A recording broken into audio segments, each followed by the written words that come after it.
Rain lashed against Murphy's diner, blurring the neon sign. Jake counted the crumpled bills. 537.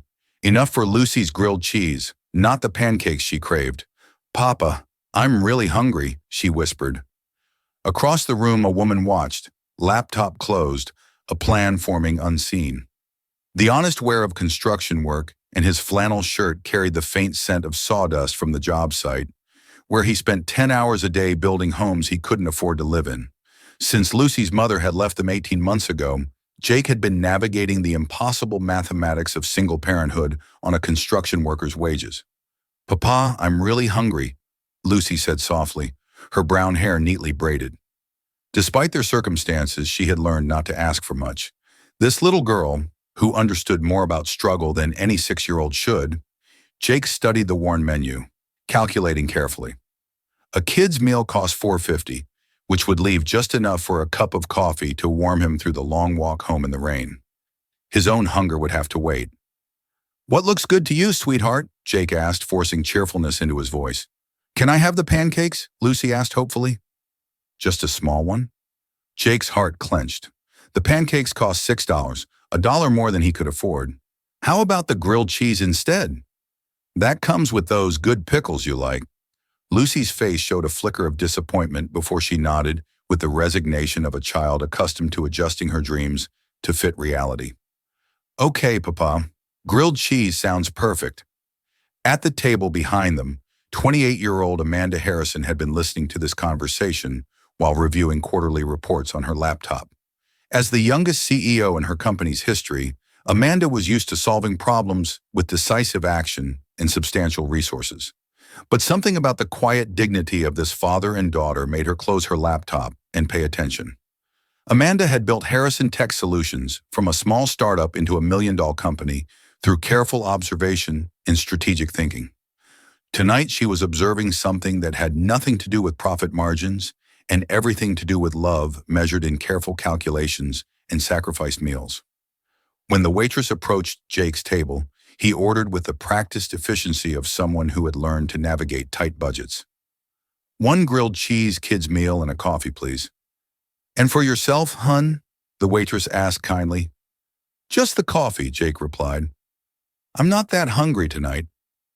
Lucy looked up at her father with concern that seemed far too mature for her age. Papa, you should eat something. You worked all day. I'm fine, Lucy.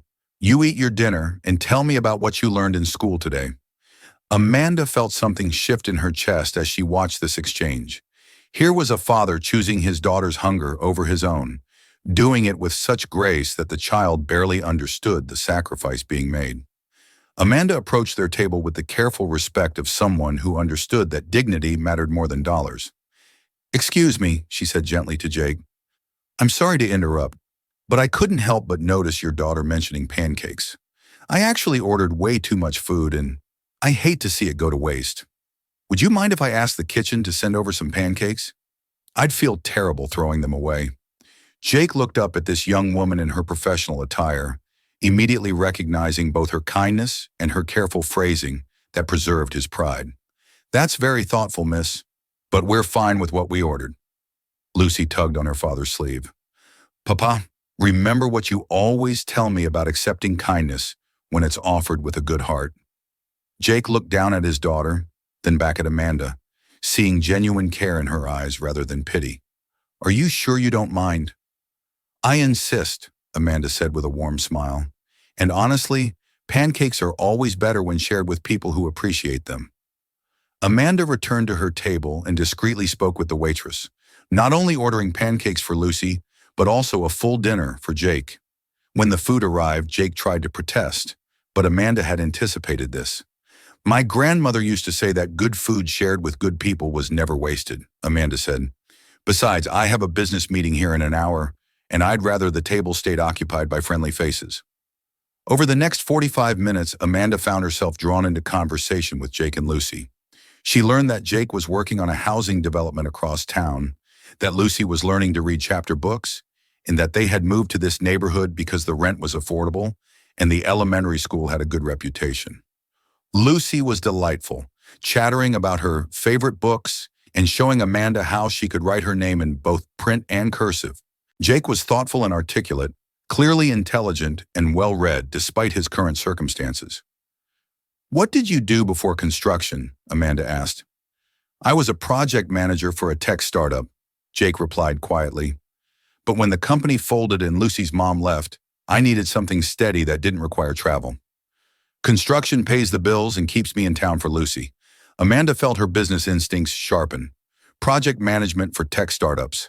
That's exactly the kind of experience I've been looking for. She pulled out her business card. Harrison Tech Solutions. "We develop software for small businesses, and we're growing fast enough that I need someone who understands both technology and project coordination." Jake stared at the card. "Ms. Harrison, I appreciate the gesture, but I can't accept charity." "This isn't charity," Amanda said firmly. "This is business. I've been trying to fill this position for 3 months. Every candidate has been either overqualified and planning to leave quickly, or underqualified and overwhelmed by the complexity." She looked at Lucy, who was carefully finishing every bite of her pancakes. "What I need is someone who understands responsibility, who can manage complex projects while remembering that behind every deadline is a human being who matters." "You can tell all that from dinner conversation?" Jake asked skeptically. "I can tell that from watching how you handle difficult circumstances with grace, how you've raised a daughter who's polite and grateful despite obvious challenges, and how you put her needs consistently before your own comfort," Amanda replied. "Those aren't skills that show up on resumes." 3 weeks later, Jake stood in the modern offices of Harrison Tech Solutions, wearing a new shirt and tie that Lucy had helped him pick out.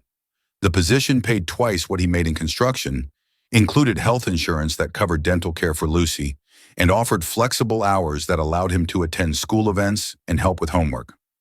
Lucy sat in the company's small conference room after school, doing her homework while Jake finished his daily reports. The office had become a second home for both of them, with employees who had grown to love Lucy's visits and her father's steady competence. "Papa," Lucy said one afternoon as they walked home from the office, "do you remember that night at the diner when the nice lady shared her food with us?" "Of course I do, sweetheart. That was the night our lives changed." "I think she was an angel," Lucy said seriously. "Not the kind with wings, but the kind that shows up when you need help and makes everything better."